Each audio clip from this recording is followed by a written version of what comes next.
नमस्कार श्रोते हो. मेसर्स बाळ एम जोगळेकर प्रस्तुत यशाची गुरुकिल्ली या कार्यक्रमामध्ये मी मिलिंद गाडगीळ आपल्या सगळ्यांचं मनापासून स्वागत करतो. आज आपल्याबरोबर पुन्हा एकदा आहेत विको लॅबोरेटरीचे संचालक संजीव पेंढारकर. खरं तर गेल्या भागामध्ये सरांच्या बरोबर आपण गप्पा मारत होतो, पण त्या भागाला श्रोत्यांचा इतका भरभरून प्रतिसाद मिळाला की पुन्हा एकदा आम्ही संजीव सरांना दुसऱ्या भागासाठी इथं आवर्जून आमंत्रित केलं.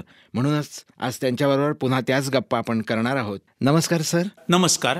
पुन्हा एकदा तुमचं या दुसऱ्या भागामध्ये मी स्वागत करतो. सर, मला एक सांगा की एखाद्या व्यावसायिकाने आपल्याकडे काम करणाऱ्या कर्मचाऱ्यांशी कसं वागलं पाहिजे? आता नॉर्मली काय होतं की आपण प्रत्येक माणूस कंपनीत नोकरी करतो किंवा आपण कोणाला अपॉइंट करतो, कारण प्रत्येक माणूस आपल्याकडे काम करायला येत असतो. तो काहीतरी गोल्स, त्याचे काही ॲस्पिरेशन्स घेऊन येत असतो. बरोबर. त्याला दिलेलं जर काम त्याच्या अलाइनमेंटमध्ये असेल तर त्याची 80% जास्त प्रॉडक्टिव्हिटी होते.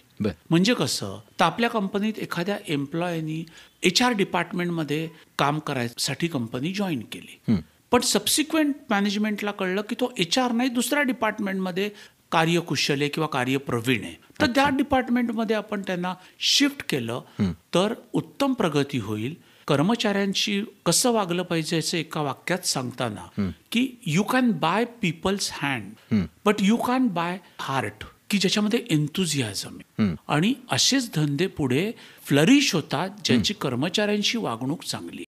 वहाँ से आपको मेरी स्किन ऑयली नहीं लगेगी, यहाँ से मेरे पिंपल्स नहीं दिखेंगे और इधर से आप नहीं कहेंगे कि मेरे ब्लैकहेड्स हैं, क्योंकि है ही नहीं. क्लोजअप में भी मेरा राज वीको टर्मरिक विद फोम बेस. हर लड़की की स्किन प्रॉब्लम्स का एक ही उपाय. इसका आयुर्वेदिक फॉर्मूला हल्दी के माइक्रोबेसाइडल गुणों के साथ मिटाए ऑयली स्किन, पिंपल्स और ब्लैकहेड्स हर वॉश के साथ.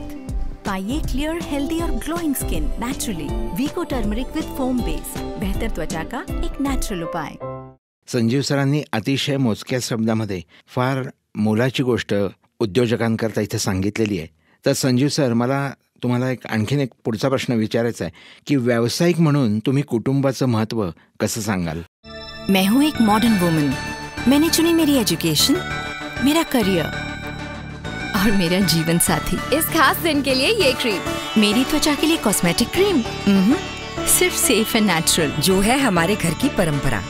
वीको टर्मरिक नहीं कॉस्मेटिक, वीको टर्मरिक आयुर्वेदिक क्रीम, कील मुहासों को जड़ से मिटाए, हल्दी चंदन के गुण इसमें समाए, त्वचा की रक्षा करे आयुर्वेदिक क्रीम, वीको टर्मरिक आयुर्वेदिक क्रीम. माझ्या दृष्टीने जेवढं शिक्षण, पैसा याचं महत्त्व आहे तेवढंच फॅमिलीच्या सपोर्ट आणि बॅकिंगचं महत्त्व आहे. कारण आपण कामाला गेलात आणि आपली घरची आई किंवा बायको जर कटकट करणारी असेल तर आपण कामात कॉन्सन्ट्रेट करू शकत नाही. त्यामुळे फॅमिलीतल्या लोकांना आपल्या योजना समजवणं, त्यांना आपल्या कामात इन्व्हॉल्व करणं, हेच एक यशाचं सूत्र आहे की फॅमिलीचा पण तेवढाच सपोर्ट पाहिजे.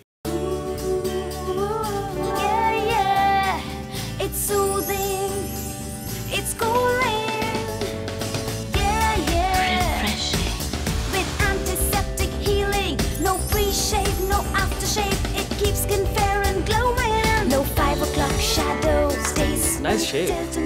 It keeps you going. It keeps you going. Soft and silky. Now, Vico Turmeric in shaving cream base. बरोबर. मला आता कार्यक्रमाच्या शेवटच्या टप्प्यावर जाताना सर तुम्हाला असं विचारायचं आहे की व्यवसायामध्ये चढउतार असतातच, पण तरी पण व्यवसायातल्या डाऊनफॉल्स हा जो पिरियड आहे याला नेमकं सामोरं कसं जावं? आता ह्याच्यात एक की प्रत्येक उद्योगात चढ उतार असतातच, पण आपण केलेले एफर्ट्स जर सिन्सिअर असतील तर आपल्याला डाऊनफॉलच्या काळात आपण कुठच्या गोष्टीवर वर्क करू शकतो हे आपण बघणं महत्त्वाचं आहे. जसं आपल्यापैकी किती लोकांनी बिल गेट्सचं business@speed.com हे पुस्तक वाचलं. त्याच्यात त्यांनी म्हटलंय की listening to the bad news when people talk bad about your products.